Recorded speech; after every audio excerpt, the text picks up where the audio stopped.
Advantage of HVDC over HVAC system. तो sir HVAC के compare में एचवीडीसी के क्या क्या एडवांटेज है। पहला एडवांटेज देखो, when two generator are parallelly connected, तो मेरे सिस्टम में क्या क्या हो सकता है। सोचो, पहली चीज फॉर एचवीएसी क्या होगा, they must be having the same frequency, बिल्कुल करेक्ट है। आगे दे लो, voltage can not be control from the input, ये बोल रहा है आपका एचवीएसी। जबकि एचवीडीसी क्या बोल रहा है, ये बोल रहा है कि they can be have the different frequency end voltage can be controlled by the firing angle. Okay sir, कहानी तो हमें यहीं से समझ में आनी है पूरी की पूरी, हम लोग अच्छे से जानते हैं इस बात को, ठीक है। ओके, पॉइंट को समझते हैं पहले। पॉइंट उसने क्या लिया है, ठीक है सर, पॉइंट के बारे में बात कर लेते हैं। पॉइंट उन्होंने लिया है कि अगर आपके दो जनरेटर कैसे कनेक्टेड हो, पैरेलल में कनेक्टेड हो, जनरेटर नंबर 1 और जनरेटर नंबर 2, और ये होगी आपकी बस। अब ठीक है, ये यू पावर भेज रही है, ये जनरेटर G1, ये जनरेटर G2, ये दोनों पैरेलल में लगे हुए हैं। मान लो ये आपका सिस्टम है एक एचवीएसी सिस्टम, ठीक है। अगर मैं इसको रिप्रेजेंट करूं तो कैसे रिप्रेजेंट करूंगा, सोचो। एक जनरेटर का रिप्रेजेंटेशन क्या होता है, तो सर जनरेटर का रिप्रेजेंटेशन होता है कि पहली बात तो जनरेटर के अंदर होती है वाइंडिंग्स, तो उन वाइंडिंग्स का कुछ ना कुछ रिएक्टेंस होता है, ठीक है। दूसरी चीज, जनरेटर जो होता है वो एक ईएमएफ को डेवलप करता है, ठीक है। मान लो ये इसका ईएमएफ हो गया ई, और ये कुछ बिहेवियर होता है इस तरह का, ठीक है। ओके, दूसरी चीज, इसी तरीके से दूसरा जनरेटर होगा, उसका भी इस तरीके से रिएक्टेंस होगा, इसी तरीके से उसका भी बिहेवियर होगा, और ये कुछ होता है ऐसा। मान लो ये आपका E1 है, मान लो ये आपका E2 है, मान लो ये आपका X1 है, और ये है आपका X2, और ये दोनों इस तरीके से कनेक्टेड होते हैं पैरेलल में। सबसे खास बात क्या है, ये एचवीएसी सिस्टम हो गया, ठीक है। सबसे खास बात क्या है, सबसे खास बात यह है कि सर ये जो जनरेटर होते हैं, ये जनरेटर होते हैं मेरे सिंक्रोनस जनरेटर। कौन से होते हैं, सिंक्रोनस जनरेटर होते हैं। और सिंक्रोनस जनरेटर की एक खास बात होती है, क्या खास बात होती है, तुमने पानी गिराया, तुमने रोटर को घुमाया, रोटर को घुमाया तो उसने एक ईएमएफ डेवलप किया, और वो ईएमएफ आया अकॉर्डिंग टू मैग्नेटिक फील्ड के रोटेशन की वजह से। और मैग्नेटिक फील्ड का रोटेशन कितना होता है सर, सिंक्रोनस स्पीड के बराबर होता है। रोटर कितनी स्पीड से घूमता है सर, सिंक्रोनस स्पीड से घूमता है। तो synchronous speed, synchronous generator, synchronous speed क्या होती है सर, 120F/P होती है। होती है कि नहीं होती है, बिल्कुल होती है। मतलब सर खास बात यह है कि अगर ये जनरेटर अगर दोनों कनेक्टेड है पैरेलल में, अगर दोनों कनेक्टेड है पैरेलल में, तो दोनों को पावर तो एक जगह ही भेजनी है। कहां पे भेजनी है, इस बस के पास में भेजनी है, नहीं भेजनी है, बिल्कुल भेजनी है। और सर एक बस की खास बात क्या होती है सर, एक इन्फिनिटी बस की खास बात यह होती है कि उसके ऊपर वोल्टेज और फ्रीक्वेंसी जो होती है ना, वो हमेशा कैसी रहती है, कांस्टेंट रहती है सर, कभी भी चेंज नहीं होती है। एक इन्फिनिटी बस पे वोल्टेज और फ्रीक्वेंसी कभी भी चेंज नहीं होती है। अब अगर ये दोनों पैरेलल में लगे हुए हैं तो क्या होना चाहिए सर, अगर फ्रीक्वेंसी सेम रख रही है तो जितनी फ्रीक्वेंसी पे ये ऑपरेट करना चाहिए ना, उतनी की उतनी फ्रीक्वेंसी पे ही आपका ये भी ऑपरेट करना चाहिए। अगर ये दोनों सेम फ्रीक्वेंसी पे ऑपरेट करेंगे तो ही आपका पैरेलल ऑपरेशन सक्सेसफुल हो पाएगा एक एचवीएसी सिस्टम के लिए। कंडीशन नंबर फर्स्ट क्या होना चाहिए, दोनों की फ्रीक्वेंसी सेम होनी चाहिए। बताओ कोई कंफ्यूजन है यहां पे, नहीं, चलो ठीक है सर, ये तो मुझे समझ में आ गया। मान लो कंडीशन नंबर 2, सेकंड कंडीशन क्या है समझना। मान लो ये दोनों जनरेटर लगे हुए हैं पैरेलल में, कैसे लगे हुए हैं, जनरेटर पैरेलल में लगे हुए हैं, ठीक है सर। ये आपका हो गया जनरेटर नंबर 1, ये हो गया जनरेटर नंबर 2, और ये दोनों इस तरीके से पैरेलल में लगे हुए हैं, इस तरीके से लगे हुए हैं बस। और बस आगे जाके किसको सप्लाई कर रही है, एक लोड को पावर क्या कर रही है, सप्लाई कर रही है, बिल्कुल सही है। मान लो गलती से आपके सिस्टम में क्या आ जाता है, फॉल्ट आ जाता है। क्या आ जाता है, फॉल्ट आ जाता है। ये एक एचवीएसी का डायग्राम है, ऐसा ही होता है, बिल्कुल सही है सर, ऐसा ही होता है। मान लो मेरे इस सिस्टम के ऊपर यहां पे एक आपका क्या आ गया, ये फॉल्ट आ गया। क्या आ गया, एक फॉल्ट आ गया, मतलब इस वायर में यहां पे फॉल्ट आ गया।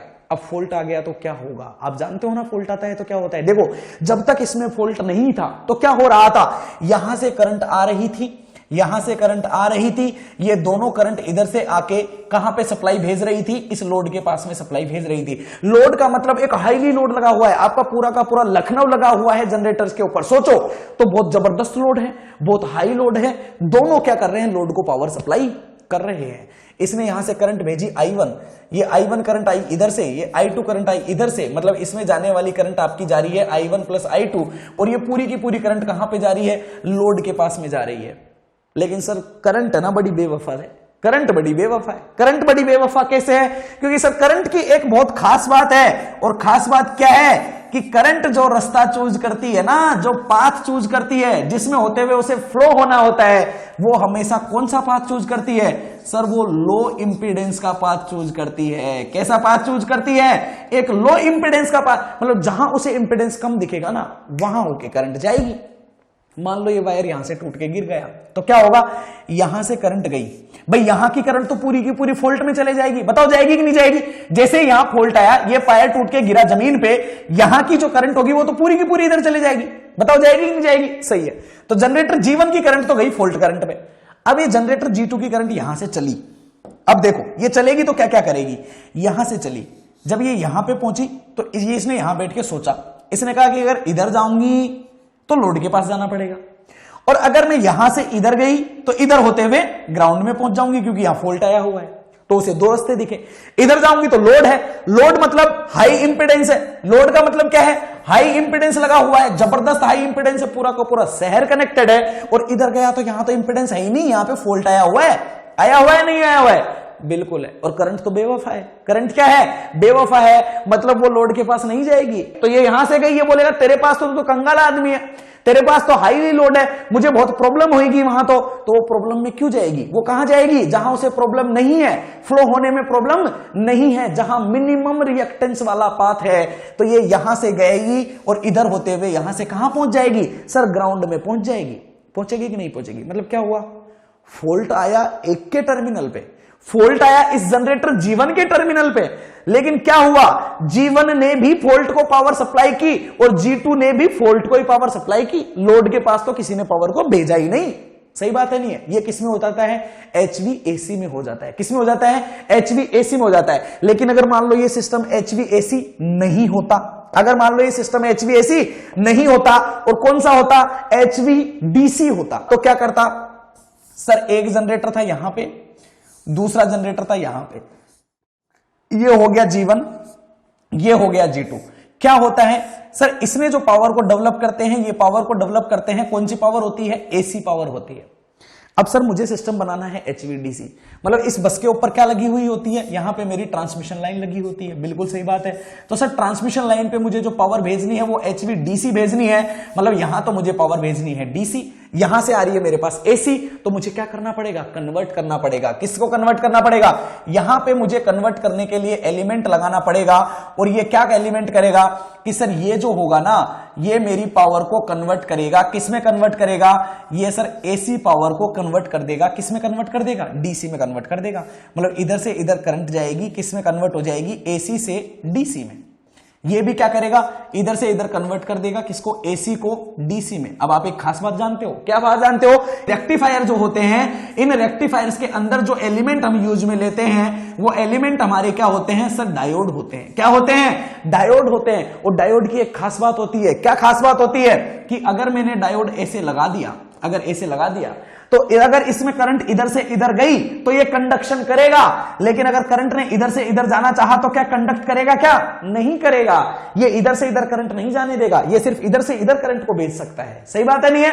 बिल्कुल करेक्ट है। मतलब ये वाला रेक्टिफायर, ये वाला रेक्टिफायर, ये करंट को सिर्फ इधर से इधर भेज सकते हैं, ये करंट को सिर्फ इधर से इधर भेज सकते हैं। क्या इधर करंट को आने देंगे? क्या नहीं आने देंगे। क्या आने देंगे? क्या नहीं आने देंगे। अब मान लो, अब सोचो, अब मान लो इस जनरेटर के टर्मिनल पे यहां पे फॉल्ट आ जाता है। अब सोचो, मान लो यहां पे आपका सिस्टम में क्या आ जाता है? ये फॉल्ट आ गया। जब फॉल्ट नहीं था, वही इधर से करंट आ रही थी, इधर से करंट आ रही थी, पूरी की पूरी आगे जा रही थी। किसके पास जा रही थी? भाई लोड के पास जा रही थी। अब मान लो यहां पे फॉल्ट आ गया। फॉल्ट आ गया तो क्या हुआ? इस जनरेटर से करंट निकली और निकलते ही उसे यहां पे फॉल्ट दिख गया, तो यहां से कहां चले जाएगी? ग्राउंड के पास। भाई करंट तो बेवफा है, यहां से इधर जाएगी तो हाई इंपीडेंस दिखेगा, और इधर सीधी ग्राउंड के पास जा रही है, तो ये करंट यहां से निकल के पूरी की पूरी कहां पहुंच जाएगी? फॉल्ट करंट बन जाएगी, ग्राउंड के पास पहुंच जाएगी। मतलब G1 का काम तो खत्म, वो तो नहीं दे रहा लोड को। सही बात है नहीं है? अब ये जनरेटर G2 से यहां से करंट निकली, यहां से करंट निकली, यहां पे इसमें होते हुए इस बस के ऊपर पहुंच गई, करंट यहां पे पहुंच चुकी है। अब करंट को रास्ते तो दो दिख रहे हैं, एक रास्ता दिख रहा है इधर लोड हाई इंपीडेंस के पास जाना पड़ेगा, और दूसरा रास्ता दिख रहा है ये वाला। लेकिन करंट जब यहां से जाएगी, इधर होते हुए घूमेगी, तो यहां पे ये क्या आ जाएगा, रेक्टिफायर आ जाएगा। और रेक्टिफायर में क्या लगा हुआ है, डायोड लगा हुआ है। ये करंट को इधर तो भेज सकता है, लेकिन ये इधर से इधर करंट को पास होने नहीं देगा। अरे करंट के लिए मजबूरी हो गई भाई, यहां तो क्या हो गई, रास्ते ही बंद है, रास्ता है ही नहीं। पता है कि इधर से इधर कूदने पे लो इंपीडेंस है, लेकिन कूदोगे कैसे, क्योंकि बीच में क्या लगा दिया, रेक्टिफायर लगा दिया, डायोड आ गया। तो करंट को मजबूरन इधर से होते हुए इधर होते हुए कहां जाना पड़ेगा, लोड के पास ही जाना पड़ेगा, उसके पास में और कोई ऑप्शन नहीं है। सही बात है नहीं है? सोचो HVAC में क्या हुआ था, जब HVAC था तो HVAC में किसी पे भी एक पे फॉल्ट आ गया था ना, तो G1 और G2 दोनों मिलके पूरी फॉल्ट पावर को सप्लाई कर रहे थे कि नहीं कर रहे थे, बिल्कुल कर रहे थे। लेकिन HVDC में अगर जनरेटर G1 के ऊपर फॉल्ट आया तो सिर्फ G1 ही फॉल्ट करंट को फ्लो करा रहा है, क्या G2 करा पा रहा है, क्या नहीं करा पा रहा है। तो ये कहानी हो गई इंटरेस्टिंग। मतलब अगर HVDC में फॉल्ट आ जाता है तो जिस जनरेटर के टर्मिनल पे फॉल्ट आता है सिर्फ वो फॉल्ट करंट को फ्लो कराता है, दूसरा जनरेटर की पावर तो लोड के पास ही पहुंचेगी। लेकिन अगर HVAC में अगर फॉल्ट आ जाता है किसी जनरेटर के ऊपर, तो पूरे के पूरे जनरेटर G1 G2 जितने भी लगे हुए हैं सबके सब करंट को कहां पहुंचते हैं, फॉल्ट के पास में भेज देते हैं, कोई भी लोड के पास में करंट को नहीं भेजता है। तो ये HVDC का क्या हो गया, एक एडवांटेज हो गया। हुआ या नहीं हुआ? अब देखो दूसरी चीज क्या है, दूसरी चीज ये है कि भाई ये आपकी एक बस है या नहीं है, ये आपकी एक बस है। अब यहां पे आपका पावर कन्वर्ट हो गया, AC कन्वर्ट हो गया किसमें, DC में, और DC की फ्रीक्वेंसी तो कितनी होती है, 0 होती है। मतलब इस बस बार का ऊपर जो है कोई फ्रीक्वेंसी नहीं है, क्योंकि ये तो DC है, क्योंकि बस बार पे पावर कौन सी आ रही है, DC आ रही है। क्या DC को फ्रीक्वेंसी से कोई लेना देना होता है क्या, नहीं होता है। अरे अगर फ्रीक्वेंसी से DC को लेना देना ही नहीं है, अगर इस बस बार को फ्रीक्वेंसी से लेना देना ही नहीं है, तो ये जनरेटर अगर मान लो F1 फ्रीक्वेंसी पे ऑपरेट कर रहा है, ये मान लो F2 फ्रीक्वेंसी पे ऑपरेट कर रहा है, तो क्या ये दोनों इस तरीके से कनेक्टेड हो सकते हैं क्या, बिल्कुल हो सकते हैं सर। क्यों हो सकते हैं, क्योंकि यहां पे फ्रीक्वेंसी से कोई लेना देना नहीं है। लेकिन HVAC में क्या था, अगर दो जनरेटर लगे हुए थे ना, तो उनका सेम फ्रीक्वेंसी पे ऑपरेट करना कंपलसरी था, लेकिन यहां पे नहीं है। सही बात है नहीं है? तो HVDC में एक और फायदा है, अगर दो जनरेटर पैरेलल में लगे हुए हैं तो वो दोनों अलग अलग फ्रीक्वेंसी के ऊपर ऑपरेट कर सकते हैं। थोड़ी सी रिलायबिलिटी है यहां पे। ओके, सही बात है नहीं है? और भी देखो इंटरेस्टिंग चीज, तो सर और इंटरेस्टिंग चीज ये है, अगर मान लो ये आपका प्रैक्टिकल लाइफ में आप क्या यूज में लेते हो, डायोड यूज में लेते हैं रेक्टिफायर में, या आप क्या यूज में लेते हो, SCR यूज में लेते हो। भाई अगर आपको कंट्रोल्ड सिस्टम बनाना है तो कंट्रोल सिस्टम के लिए हम क्या यूज में लेते हैं, SCR यूज में लेते हैं। SCR की खास बात होती है, पता है खास बात क्या होती है, ये होती है सर कि अगर मान लो आप लोगों ने यहां पे ये एक SCR यूज में ले लिया, ये SCR है मान लो आपका, और यहां पे आप लोगों ने ये सोर्स लगा दिया, और यहां पे आपका क्या लगा हुआ है, ये लोड लगा हुआ है। तो आप SCR का बिहेवियर जानते हो ना, कैसा होता है, क्या बिहेवियर होता है सर, इधर से इधर करंट जाएगी, कब जाएगी, जब ये कंडक्ट करेगा। लेकिन ये कंडक्ट कब करेगा, जब आप यहां पे इस गेट पे इनपुट दोगे, जब आप इसको ट्रिगिंग करोगे तो ही ये कंडक्शन कराएगा, अदरवाइज नहीं करवाएगा। सही बात है नहीं है? मतलब क्या कहना चाह रहा हूं मैं, मतलब मैं ये कहना चाह रहा हूं कि अगर मान लो ये आपका एक सोर्स है, मान लो ये आपके एक सोर्स का वोल्टेज है, ठीक है, यही बना देता हूं मैं, देख लो, ठीक है। और ये मैं बोल रहा हूं कि बताओ आउटपुट में जो वोल्टेज मिलेगा उसका बिहेवियर कैसा होगा। मान लो ये लोड है, ठीक है, अगर डायोड होता तो जैसे ही पॉजिटिव होता तुरंत पॉजिटिव मिल जाता, लेकिन यहां पे क्या लगा हुआ है, SCR लगा हुआ है। SCR की क्या खास बात है कि अगर मान लो पॉजिटिव टर्मिनल भी आपका आया तो भी आपको आउटपुट नहीं मिलेगा। कब तक नहीं मिलेगा, जब तक आप इस गेट को ट्रिगिंग नहीं कर देते हो। सही बात है नहीं है? मान लो मैं इस गेट को ट्रिगिंग करता हूं, इस टाइम पे जाके मैं इस गेट को क्या कर रहा हूं, ट्रिगिंग दे रहा हूं। सही बात है नहीं है? तो क्या यहां से लेके यहां तक, जब इतने से मैं इतने तक चलूंगा, ठीक है, जब मैं इतने से इतने तक चलूंगा तो क्या मुझे आउटपुट में वोल्टेज मिलेगा, क्या नहीं मिलेगा सर, क्योंकि आपने ट्रिक ही नहीं किया है। यहां पे जाके आपने ट्रिक किया है तो आपको यहां से आउटपुट का वोल्टेज मिलना शुरू होगा, और वो इस तरीके से मिलते मिलते आपको कहां तक मिलेगा, पॉजिटिव तक मिलेगा। सही बात नहीं है? नेगेटिव को तो ये फिर से कंडक्ट नहीं करेगा, और फिर आप लोग इसको यहां मान लो यहां पे इसको ट्रिक कर रहे हो, तो फिर आपको ये यहां से इस तरीके से वोल्टेज मिलके कुछ ऐसा मिलेगा। क्या बताओ, ऐसा ही मिलेगा कि नहीं मिलेगा? सही बात है नहीं है? ओके, मतलब अगर यहां पे इस ट्रिगिंग एंगल को मैं और आगे किसका दूं, तो वोल्टेज मुझे यहां से मिलेगा, यहां से मिलेगा। मतलब आप जितना वोल्टेज भेजना चाहो ना उतना वोल्टेज भेज सकते हो। डिपेंड करेगा कि आपने कितने एंगल पे जाके आपने इस एससीआर को ट्रिक किया है, कितने एंगल पे जाके आपने गेट सिग्नल पे सिग्नल भेजा है। सही बात है नहीं है? मतलब आउटपुट में मिलने वाला जो वोल्टेज है ना, उस वोल्टेज को आप क्या कर सकते हो, कंट्रोल कर सकते हो। किसके द्वारा? इस गेट सिग्नल के द्वारा, इस एससीआर के द्वारा। बताओ कर सकता हूं कि नहीं कर सकता हूं? बिल्कुल कर सकता हूं। लेकिन क्या ऐसा बिहेवियर एचवीएसी सिस्टम में होता है क्या? नहीं होता सर। एचवीएसी सिस्टम में रेक्टिफायर ही नहीं होता, वहां एससीआर नहीं होता, तो वहां ये गेट ट्रिगिंग वाला काम नहीं होता। सही बात है नहीं है? मतलब एचवीडीसी में एक और फायदा है। क्या फायदा है? कि आप इनपुट से ही, आप जनरेटर से ही क्या कर सकते हो, वोल्टेज को कंट्रोल कर सकते हो जो आपके लोड के पास में पहुंच रहा है। क्योंकि आप ट्रिगिंग करके चेंज कर सकते हो ना वोल्टेज, जितना एंगल रखना हो कि कितना वोल्टेज भेजना है कितना नहीं भेजना है, तो आप वोल्टेज ट्रिगिंग एंगल को चेंज करके आउटपुट वोल्टेज को क्या कर सकते हो, चेंज कर सकते हो। ओहो, बड़ी इंटरेस्टिंग कहानी होगी। सही बात है नहीं है? लेकिन ये प्रॉपर्टी एचवीएसी के पास में नहीं होती है। समझ में आया होगा आई थिंक आप लोगों को। क्लियर है नहीं है? पूरा क्लियर है, जबरदस्त है काम। ओके चलो जरा आगे ध्यान से। अब आपको इन लाइंस को पढ़ने में कोई प्रॉब्लम नहीं है, फटाफट पढ़ो। HVAC they must have the same frequency, बता चुका हूं मैं। Voltage can not be control from the input, HVAC में कंट्रोल नहीं कर सकते क्योंकि फायरिंग एंगल नहीं है, एचसीआर नहीं है। लेकिन इसमें होता है, तो इसमें फायरिंग एंगल के द्वारा तुम कंट्रोल कर सकते हो, अभी अभी बताया है। And they have the different frequency F1 और F2, बताया था ना, अलग अलग फ्रीक्वेंसी के ऊपर भी ये ऑपरेट कर सकता है। बिल्कुल कर सकता है सर। आगे चलो जरा, मान लो वही कहानी है। देखो दो जनरेटर इस तरीके से मान लो आपके पैरेलल में कनेक्टेड है। अगर मान लो आपके सिस्टम में फॉल्ट आ जाता है तो एचवीएसी में अगर फॉल्ट आया तो क्या होगा, और एचवीडीसी में अगर फॉल्ट आया तो क्या होगा। देखो अगर एचवीएसी में अगर आपका फॉल्ट आ जाता है, मान लो यहां पे फॉल्ट आ रहा है, तो ये पावर इधर से होते हुए भी यहां पे जाएगी और ये पावर इधर से होते हुए भी यहां जाएगी। मतलब आपका पूरी की पूरी पावर जो है, मान लो ये फॉल्ट आ गया तो ये जनरेटर G1 भी फॉल्ट पावर को भेजेगा और जनरेटर G2 भी पूरी की पूरी करंट कहां भेज देगा, फॉल्ट में भेज देगा। बता चुका हूं मैं। ओके, लेकिन एचवीडीसी की अगर मैं बात करूं तो क्या होगा सर, एचवीडीसी में अगर मान लो यहां पे फॉल्ट आ जाता है तो यहां से जाने वाली करंट तो इधर से निकलते हुए यहां से होते हुए लोड के पास पहुंचेगी और ये करंट पूरी की पूरी नीचे चले जाएगी। क्यों? क्योंकि ये करंट को इस डायरेक्शन में अलाउ नहीं करेगा। सही बात है? ओके, तो ये पढ़ चुके हैं अपन। देखो देख लो, when the fault is occur, then in case of HVAC system the fault power is transferred by both of the generator, मतलब whole system, पूरा का पूरा सिस्टम फॉल्ट करंट को फ्लो कराएगा। But in case HVDC the system the fault power is only transferred by the generator at which the fault occur, जिस generator पे fault आया है सिर्फ वो आपके फॉल्ट पावर को फ्लो कराएगा, बाकी तो अपनी पावर को दूसरे जनरेटर कहां भेज रहे होंगे, लोड के पास भेज रहे होंगे। फायदा है मेरा एचवीडीसी सिस्टम का ये। आगे चलो जरा, ये देख लो आप ध्यान से। हाँ, इसको और जरा थोड़ा सा एक बार आप ध्यान से समझ लेना, क्या बोलने की कोशिश कर रहा हूं मैं, ये आपको समझ में आ जाएगा। ओके, क्या हुआ सर, एक चीज होती है, क्या होती है भाई, ये आपका जनरेटर है, ठीक है, ये आपका लोड लगा हुआ है, ठीक है। जनरेटर से पावर पहुंचती है कहां पे, लोड पे, किसके थ्रू होते हुए, ट्रांसमिशन लाइन के थ्रू होते हुए।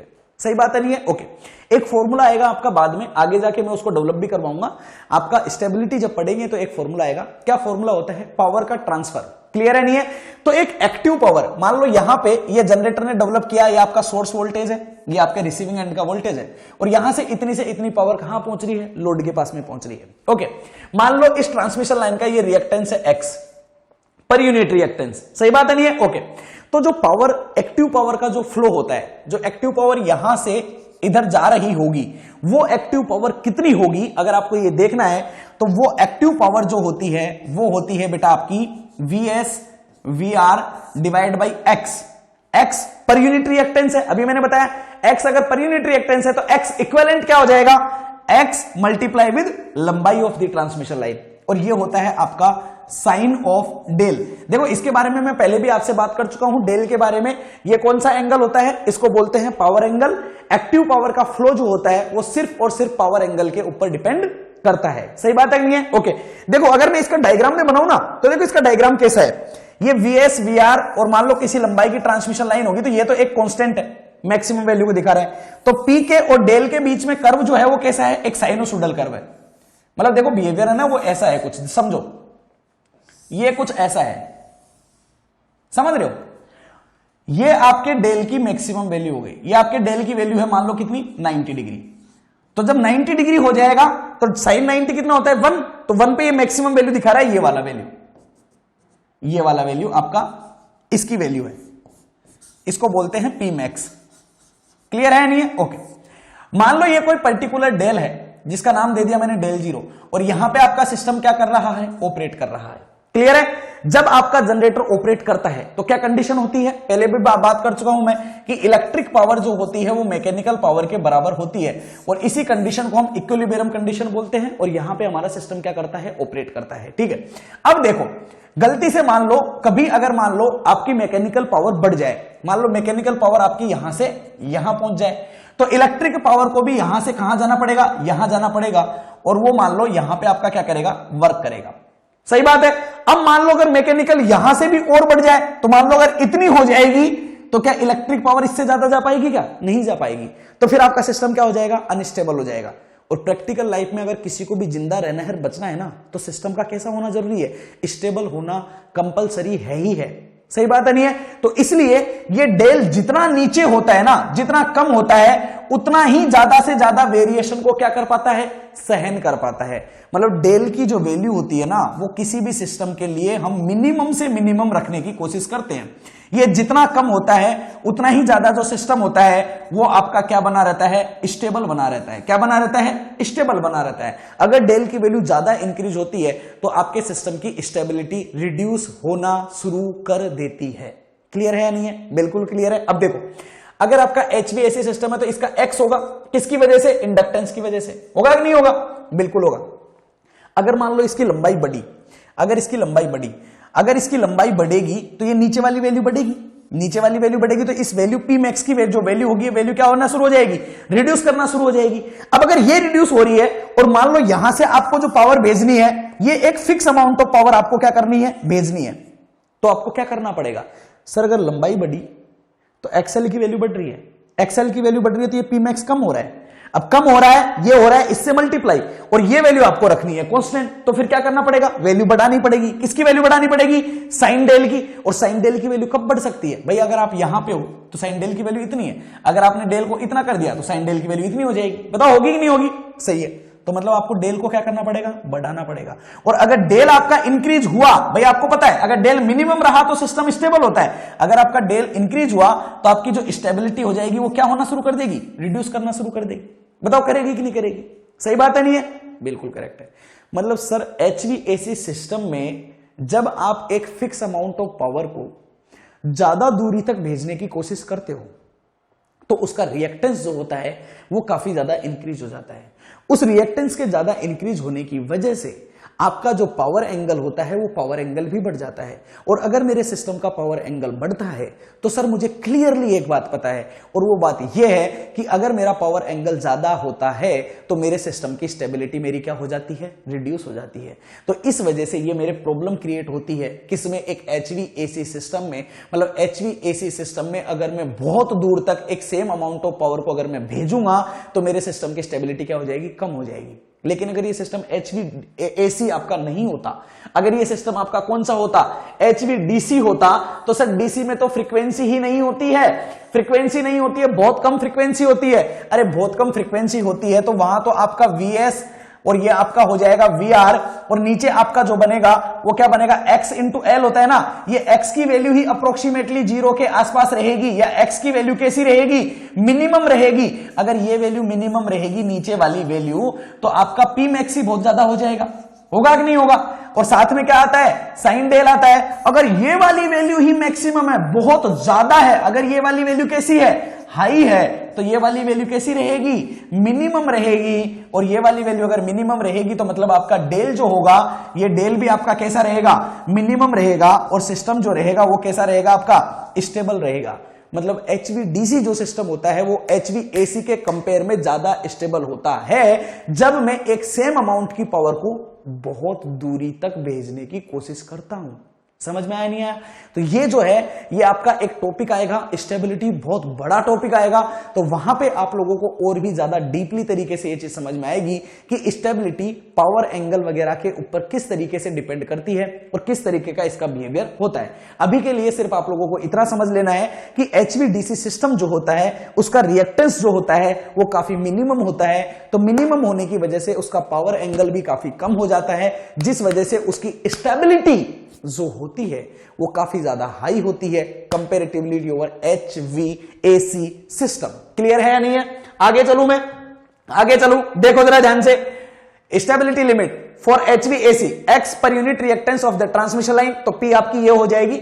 फॉर फिक्स पावर फ्लो, अगर आपकी लेंथ बढ़ी तो आपका डेल भी क्या हो जाएगा, बढ़ना शुरू कर लेगा। अगर इस P की वैल्यू फिक्स हुई तो क्या होना चाहिए, when del is increase then, अगर आपका डेल बढ़ा तो then the transient stability limit of the system will be decrease. अगर आपका डेल बढ़ता है तो आपकी स्टेबिलिटी जो होती है वो क्या होती है, रिड्यूस होती है। Then del can not be increase beyond the limit, तो डेल को बहुत ज्यादा हम नहीं बढ़ा सकते, तो L also can not be increase too much, मतलब हम ज्यादा एल को भी, क्योंकि एल बढ़ रहा है तो क्या बढ़ रहा है, डेल बढ़ रहा है, तो हम डेल को बहुत ज्यादा नहीं बढ़ा सकते क्योंकि स्टेबिलिटी का प्रॉब्लम है। सही बात है नहीं है, सिस्टम स्टेबल नहीं रहेगा, तो इस वजह से हम HVAC सिस्टम से बहुत ज्यादा लंबी दूरी तक पावर को ट्रांसमिट नहीं कर पाते हैं। ओके, आगे देखो। In practical the maximum value of the del max is approximately 35 degree. देख लो, प्रैक्टिकल लाइफ में अधिकतर हम डेल की मैक्सिमम वैल्यू कितनी रखते हैं, 35 डिग्री तक रखते हैं, उससे ज्यादा नहीं रखते। उससे ज्यादा रखोगे तो आपका सिस्टम जो होगा वो काफी स्टेबिलिटी उसकी क्या हो जाएगी, रिड्यूस हो जाएगी। ओके, अगर आपका सिस्टम HVDC होता तो उसके लिए फ्रीक्वेंसी 0 तो रिएक्टेंस 0 होता, तो आपका डेल जो होता वो अप्रोक्सीमेटली 0 या कैसा हो जाता, मिनिमम हो जाता। तो अगर reactance does not change with the length of the transmission line, क्योंकि रिएक्टेंस का बिहेवियर ही नहीं है तो लेंथ के ऊपर कैसे डिपेंड करेगा, नहीं करेगा, वो चेंज नहीं हो रहा है, तो आपका डेल मिनिमम होगा तो स्टेबिलिटी मैक्सिमम होगी। बिल्कुल करेक्ट है। इन case of HVAC transmission require the reactive war for maintaining the receiving end voltage, but HVDC transmission line does not reactive war for your transmission line. देखो, इस चीज को थोड़ा सा समझने की कोशिश करो। जब मैंने आप लोगों को क्लास शुरू कराई थी तभी मैंने इसके बारे में आप लोगों को बताया था। क्या बताया था मैंने, कि सर मेरे जो ट्रांसमिशन लाइन होती है उसमें मेरे कितने पैरामीटर होते हैं, 4 होते हैं। 4 में से 2 पैरामीटर खतरनाक होते हैं, इंडक्टेंस और कैपेसिटेंस। इन दोनों को कौन सी पावर चाहिए होती है, रिएक्टिव पावर चाहिए होती है। लेकिन इनका बिहेवियर क्या होता है कि सर एक्सएल तो होता है जे ओमेगा एल, बताया था कि नहीं बताया था, बताया था। एक्सी क्या होता है, 1/j ओमेगा सी, होता है नहीं होता है। और इन दोनों को कौन सी पावर चाहिए होती है, रिएक्टिव पावर चाहिए होती है। चाहिए कि नहीं चाहिए, बिल्कुल चाहिए। लेकिन अगर मैंने HVDC सिस्टम यूज में ले लिया तो फ्रीक्वेंसी 0, मतलब इंडक्टेंस x ऑफ एल की वैल्यू हो जाएगी 0 और x ऑफ सी की वैल्यू कितनी हो जाएगी, इन्फिनिटी। मतलब कैपेसिटर बन जाएगा आपका क्या, ओपन सर्किट, और इंडक्टेंस आपका क्या बन जाएगा सर, शॉर्ट सर्किट। क्या बन जाएगा, शॉर्ट सर्किट बन जाएगा। बताया था ना मैंने, बताया था ना कि जैसे, यही तो मैंने पहला पर्पज बताया था कि HVDC को यूज करने का सबसे बड़ा पर्पज ही यही होता है। सही बात है नहीं है, कि आपका जो ट्रांसमिशन लाइन जो HVAC में रिएक्टिव पावर को मांग रही थी ना, HVDC में इंडक्टेंस और कैपेसिटेंस होता ही नहीं है। अगर होगा ही नहीं तो कौन मांगेगा रिएक्टिव पावर को, बताओ कौन मांगेगा। तो क्या ट्रांसमिशन लाइन को रिएक्टिव पावर चाहिए क्या HVDC के लिए, नहीं चाहिए। लेकिन क्या HVAC में चाहिए क्या, बिल्कुल चाहिए, क्योंकि HVAC में इंडक्टेंस और कैपेसिटेंस दोनों है भाई। बिल्कुल क्लियर बात है, सही बात है। देखो क्या बोला है, तो इन case of HVAC transmission line require, transmission line को जरूरत है रिएक्टिव पावर की, किसके लिए, for maintaining receiving end voltage, voltage को मेंटेन करने के लिए जरूरत पड़ती है। ओके, बट HVDC में तो ये जरूरत ही नहीं होता है, तो रिएक्टिव पावर की कोई जरूरत नहीं है, ट्रांसमिशन लाइन को जरूरत ही नहीं है रिएक्टिव पावर की। किसमें, HVDC सिस्टम में। HVDC में स्किन इफेक्ट नहीं होता, बहुत अच्छे से जानते हैं हम लोग, नहीं होता है। ओके, आगे चलो। और एडवांटेज देखो, क्या एडवांटेज है, the ground return path is possible in case of HVDC। बता चुका हूं मैं, ग्राउंड रिटर्न पाथ पॉसिबल होता है। The distance between the conductor of the transmission line in case of HVAC is approximately 20 metre for 400 kilovolt and for HVDC is approximately 10 metre. Okay, मतलब आपका जो 2 conductor होते हैं जिनके बीच में हम क्या रखते हैं, डिस्टेंस रखते हैं। वो डिस्टेंस किसकी वजह से रखते हैं, कोरोना इफेक्ट की वजह से। किसकी वजह से, कोरोना इफेक्ट की वजह से। तो कोरोना इफेक्ट जो होता है, देखो 2 चीजें हैं। कोरोना आपका होता है, थोड़ा सा समझ लीजिए इसको, कोरोना होता है, कोरोना में एक हो गया, पहली बात तो आपका आ गया HVAC, दूसरा आ गया आपका HVDC। तो HVAC में कोरोना आपका हाई होता है, HVDC में आपका कोरोना लो होता है, सही बात है नहीं है? कोरोना इफेक्ट कम होता है डीसी सिस्टम में। ओके, होता जरूर है, जीरो नहीं होता, होता है कोरोना लेकिन कम होता है। ओके, HVDC में भी दो आते हैं, फिर आ जाते हैं आपके पॉजिटिव और एक आ जाता है आपका नेगेटिव। पॉजिटिव जो होता है पॉजिटिव वोल्टेज के लिए हाई होता है, बताया था मैंने। इस लो में भी मतलब हाई होता है और नेगेटिव के लिए और ज्यादा क्या हो जाता है, लो हो जाता है। तो इसलिए हम HVDC में भी नेगेटिव को यूज में लेते हैं। तो HVDC का कोरोना जो होता है वो कम होता है कंपैरेटिवली ओवर HVAC सिस्टम। या फिर आप एक लाइन को और याद कर सकते हो, कोरोना निकालोगे तो वहां पे आपको फॉर्मूला पता लग जाएगा। उसके अलावा आप ये और बोल सकते हो कि कोरोना के जो लॉस होते हैं वो प्रोपोर्शनल होते हैं किसके, F+25 के। यहां पे ये F जो होती है ना, ये आपकी क्या है, फ्रीक्वेंसी है। मतलब कोरोना के जो लॉस होते हैं या कोरोना जो होता है वो किसके ऊपर डिपेंड कर रहा है, फ्रीक्वेंसी के ऊपर डिपेंड कर रहा है, सही बात है नहीं है? अब HVAC में तो फ्रीक्वेंसी होती है 50, लेकिन HVDC में फ्रीक्वेंसी कितनी होती है, 0, मिनिमम फ्रीक्वेंसी होती है। तो कोरोना लॉस मिनिमम हुए नहीं हुए, बिल्कुल सही है। तो इस वजह से HVDC में कोरोना कम होता है, HVAC में कोरोना ज्यादा होता है। कोरोना ज्यादा होगा मतलब इलेक्ट्रिक फील्ड ज्यादा है, इलेक्ट्रिक फील्ड ज्यादा है तो वायर्स को दूर दूर रखा जाएगा। इलेक्ट्रिक फील्ड को कम करने के लिए वायर को दूर दूर रखा जाएगा। HVDC में कोरोना कम है तो वायर को थोड़ा नजदीक रख सकते हैं। तो इस वजह से HVAC में डिस्टेंस ज्यादा रखी जाती है और HVDC में डिस्टेंस कम रखी जाती है। क्लियर है नहीं है? आई थिंक क्लियर हो गया होगा आप लोगों के। ओके, आगे चले, देखो जरा ध्यान से। डिसएडवांटेज क्या क्या है, डिसएडवांटेज देख लो भाई सबके, क्या क्या है डिसएडवांटेज है इनके। पहला, it's having rectifier and inverter. पहला ही डिसएडवांटेज इसका क्या है कि इसको जो इंस्टॉल करते हैं हम, इसका जो इनिशियल कॉस्ट होता है वो काफी ज्यादा हाई हो जाता है। किसकी वजह से, रेक्टिफायर बनाना है, इन्वर्टर बनाना है, बता चुका हूं मैं पहले। ओके, आगे देखो, हार्मोनिक ऑल्सो जनरेटर। अरे सर ये तो पंगा है ही सही, बिल्कुल है पंगा। क्यों पंगा है यार, एक बात बताओ, पहले आपकी पावर बिल्कुल एसी प्योर थी, एसी, और एसी पावर को आप भेज रहे थे कहां पे, लोड के पास में। जब अगर ये प्योर एसी है तो इसमें क्या कोई हार्मोनिक होंगे क्या, नहीं सर, कोई हार्मोनिक नहीं थे। अब तुमने क्या किया, पहले यूज किया रेक्टिफायर, रेक्टिफायर यूज करके एसी को कन्वर्ट कर दिया किसमें, डीसी में। फिर वापस तुमने कन्वर्ट किया डीसी को किसमें, एसी में। तो ये दो दो कन्वर्जन करने की वजह से आपकी जो वेवफॉर्म होती है वो एग्जैक्टली एसी नहीं रह पाती है। वेवफॉर्म में क्या आ जाते हैं, चेंज आ जाते हैं। वेवफॉर्म में क्या आ जाते हैं, चेंजेस आ जाते हैं। अगर मान लो आपकी वेवफॉर्म एसी बन चुकी है, मान लो एक फुल वेव रेक्टिफायर था, ये इस तरीका बन गया, क्या ये प्योरली साइनोसॉइडल है क्या, नहीं सर, प्योरली साइनोसॉइडल तो ये है पूरा इधर से इधर, ये है कि नहीं है, बिल्कुल ये है प्योरली साइनोसॉइडल। तो ये प्योरली साइनोसॉइडल है क्या, नहीं। जो चीज प्योर नहीं है ना, तो मतलब उसमें क्या प्रेजेंट है, हार्मोनिक प्रेजेंट है। क्या है, हार्मोनिक है। मतलब HVDC सिस्टम में काफी ज्यादा क्या डेवलप हो जाते हैं, हार्मोनिक डेवलप हो जाते हैं। अब अगर हार्मोनिक आ रहे हैं तो हार्मोनिक तो हमारे लिए यूजफुल होते नहीं है, हार्मोनिक तो हमेशा हमारे लिए खतरा ही पैदा करते हैं, आपको पता है इस बात का। तो इस खतरे को हटाएंगे ना कैसे करके, तो बिल्कुल हटाना पड़ेगा सर, खतरे को तो हटाना पड़ेगा, सही बात है। तो खतरे को हम लोग कैसे हटाते हैं सर, कुछ ना कुछ फिल्टर यूज करना पड़ेगा, है फिल्टर यूज करना पड़ेगा जो इन सबको क्या कर दे, रिमूव कर दे। तो इसके लिए हमें HVDC में एक्स्ट्रा क्या यूज करने पड़ते हैं, फिल्टर यूज करने पड़ते हैं भाई, ये पता होना चाहिए आपको। ओके, तो एडिशनल फिल्टर यूज में लेने पड़ते हैं। आगे चलो, there are HVDC converter does not have the overload capability. मतलब क्या होता है, देखो आपका ट्रांसफॉर्मर, जनरेटर वगैरह जो भी होता है उनमें क्या होता है, अगर रिएक्टिव पावर की वैल्यू बढ़ती है तो उनमें लोडिंग बढ़ता जाता है, बढ़ता जाता है, बढ़ता जाता है। मतलब रिएक्टिव वैल्यू की वजह से क्या हो जाता है, उनमें ओवरलोड आ जाता है। लेकिन रेक्टिफायर हो या इन्वर्टर हो, रेक्टिफायर और इन्वर्टर में कोई इंडक्टर कैपेसिटर वाले कंपोनेंट नहीं होते हैं।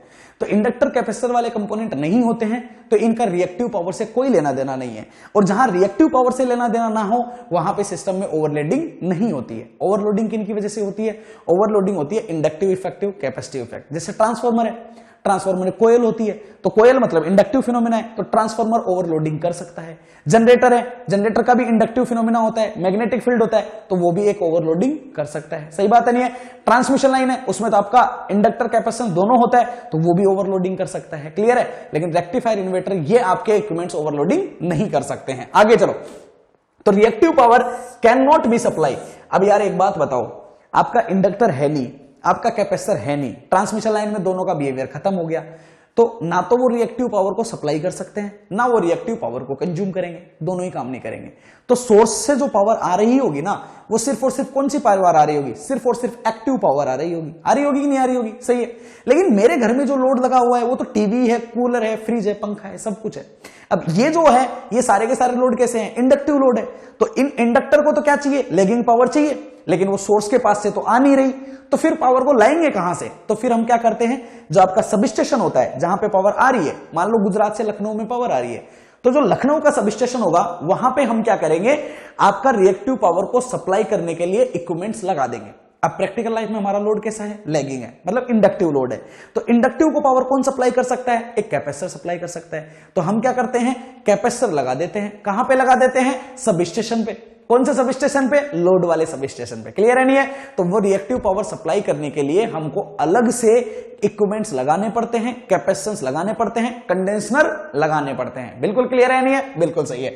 तो reactive power can not B supply, so load reactive power supplied by the locally reactive power source. तो वहां पे आपको इंस्टॉल करने पड़ेंगे, कैपेसिटेंस लगाने पड़ेंगे, कंडेंसर लगाने पड़ेंगे, जो आपके सिस्टम में आपको क्या करेंगे, रिएक्टिव पावर को सप्लाई करने के। ओके, तो ये एचवीडीसी की थोड़ी सी प्रॉब्लम है। और देखो पॉल्यूशन, अरे सर ये आप लोगों ने देखा होगा अधिकतर, जैसे जम्मू कश्मीर वगैरह में देखा होगा, तो वहां पे क्या होता है कि बर्फ भी जम जाती है ना वायर्स के ऊपर, और प्रैक्टिकल लाइफ में धुआं वगैरह जो होता है ना, ये भी आपका जम जाता है वायर्स के ऊपर। तो ये वायर्स के ऊपर जब जम जाता है तो ये क्या करता है कि वायर, देखो किसी की भी है ना एक लाइफ होती है किसी भी चीज की। जैसे आपने बाइक खरीदी है, तो बाइक का इंजन, बाइक का मान लो एक कोई टायर है, वो टायर 1 साल चलेगा, 2 साल चलेगा, या कोई पर्टिकुलर फिक्स किलोमीटर होता है कि हाँ भाई इतने किलोमीटर चलने के बाद तो वो डिक्रेज आपका हो ही जाना है। ओके, तो एक हर एक की लाइफ होती है। तो एक कंडक्टर होते हैं ना, इनकी भी एक लाइफ होती है। एक पर्टिकुलर लाइफ के बाद में ये जो है खराब होना शुरू हो जाते हैं। तो अगर मान लो इनके ऊपर कोई धुआं वगैरह जमे, पोल्यूशन वगैरह जमे, तो ये जल्दी जल्दी फिर खराब होते हैं। सही बात है नहीं है? तो पोल्यूशन हम चाहते हैं कि मिनिमम से मिनिमम हमारा पोल्यूशन रहे। तो ये कंडक्टर होते हैं, जब इनके ऊपर काफी पोल्यूशन जम जाता है ना, तो हम इनकी क्लीनिंग भी करते हैं। ओके, हम इनकी क्लीनिंग भी करते हैं। तो एचवीडीसी में पोल्यूशन की प्रॉब्लम काफी ज्यादा होती है, तो इसकी वजह से हमें इन्हें क्या करना पड़ता है, टाइम टू टाइम इनके वायर्स को हमें क्या करना पड़ता है, क्लीनिंग करना पड़ता है। आपने देखा होगा कभी कभी कि इस तरीके से मान लो ये आपकी ट्रांसमिशन लाइन है, तो एक ट्रैक्टर रखते हैं, ट्रैक्टर तो जानते हो ना आप, हाँ ट्रैक्टर रखते हैं, ट्रैक्टर के ऊपर 2 रस्सों से ऐसे यहाँ पे गोल गोल, किसकी तरह होती है, अंगूठी की तरह होती है, गोल गोल, जो वायर से इस तरीके से लगी हुई होती है, रस्सों से इसे बांधते हैं और इस ट्रैक्टर से इनको खींचते हैं। तो ये वायर्स के ऊपर ऐसे फिसलती हुई चलती है। तो जैसे अभी ये पेन है, ये वायर है, इसके ऊपर मैंने ये लगा दिया ऐसे, और इसको मैं ऐसे करके यूं खींचूंगा है, तो इस वायर्स के ऊपर जो भी कचरा जमेगा वो इससे टकरा के नीचे गिर जाएगा, तो क्लीनिंग हो जाती है। तो इस तरीके से इनकी क्या की जाती है, वायर्स की क्लीनिंग भी की जाती है, क्योंकि पोल्यूशन का फर्क पड़ता है भाई एक एचवीडीसी सिस्टम के ऊपर।